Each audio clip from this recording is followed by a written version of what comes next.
Je n'ai jamais été très fan à l'idée de modifier mon apparence, mais c'est ce que je dois faire pour me fondre dans la société.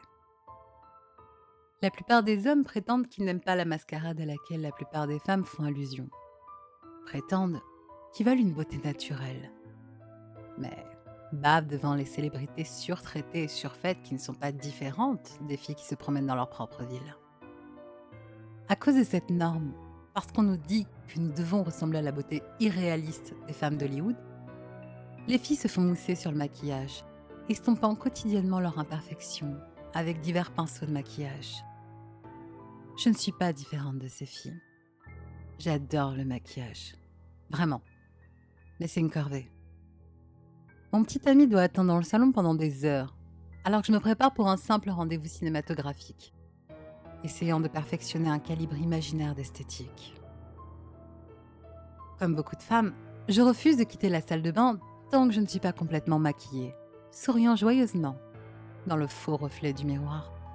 À l'insu de mon petit ami de la population masculine en général, le naturel n'est plus à la mode. Toute personne dans ma communauté qui est sans accessoires et gadgets ne sont plus recherchées, quelle que soit la beauté qu'ils peuvent afficher. Si vous n'affichez pas des yeux sensuels, des lèvres charnues et rouges, la peau radieuse et les cheveux longs et soyeux, vous n'êtes personne au monde, vous n'êtes qu'un monstre. Mais si nous, les femmes, sommes arrivées à cette conclusion superficielle, nos compagnons nous pressent souvent d'apprécier notre beauté brute, bien que nous, y compris moi-même, ayant subi d'innombrables tourments dans le passé par des petits amis qui ont été témoins de notre nous naturel. Je veux pouvoir aimer mon apparence. Je veux avoir confiance en moi et crier au monde que je suis belle. Mais la réalité ne me permet pas un discours aussi blasphématoire. Quelle que soit ma peur, quelle que soit la réaction inconnue de mon compagnon qu'il pourrait avoir de moi, j'ai pris sur moi et j'ai finalement permis à mon petit ami de passer la nuit avec moi. Comme c'est idiot de ma part. Alors que je me douchais, j'entendis la porte de la salle de bain s'ouvrir. Pour n'importe qui d'autre, c'était une invitation à des itinéraires d'intimité plus aventureux. Mais pour moi, ça induisait la peur. Comme je m'y attendais, le bruit familier du choc emplissait l'air. Putain, qu'est-ce que c'est que ce bordel? M'a-t-il dit d'une voix tremblante. J'ai coupé l'eau, tirant lentement le rideau de douche avec des mains hésitantes. Une fois exposé, le regard de mon petit ami a rencontré le mien. Et bien que ses yeux aient parcouru mon corps nu, celui dont il était si amoureux auparavant, le regard qu'il a affiché lorsqu'il a rencontré mon visage était déchirant. On peut en parler ? Lui demandai-je alors qu'il commençait à reculer, les yeux pétrifiés d'horreur. Il secoua la tête, tremblant, en trébuchant sur ses propres chaussures.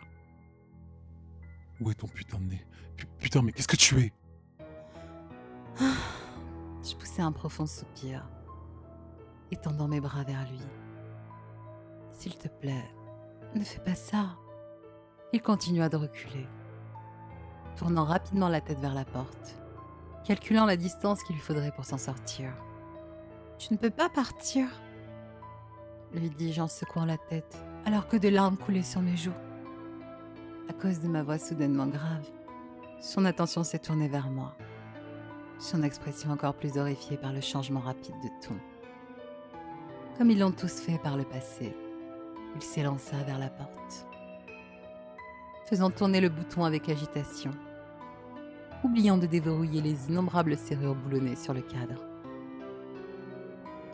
Je l'ai regardé pendant un moment, observant son horreur, son choc et sa répulsion évidente à mon égard. La colère a commencé à enfler, comme elle l'avait fait pendant des années. La déception que j'ai ressentie en le voyant essayer de m'abandonner. Oubliant le courage qu'il m'a fallu pour me révéler sans les cheveux ajoutés, le faux bronzage, le nez et les oreilles prothétiques, les lentilles de contact noisette et les lèvres remplies de collagène. Il n'appréciait pas mes efforts pour lui plaire.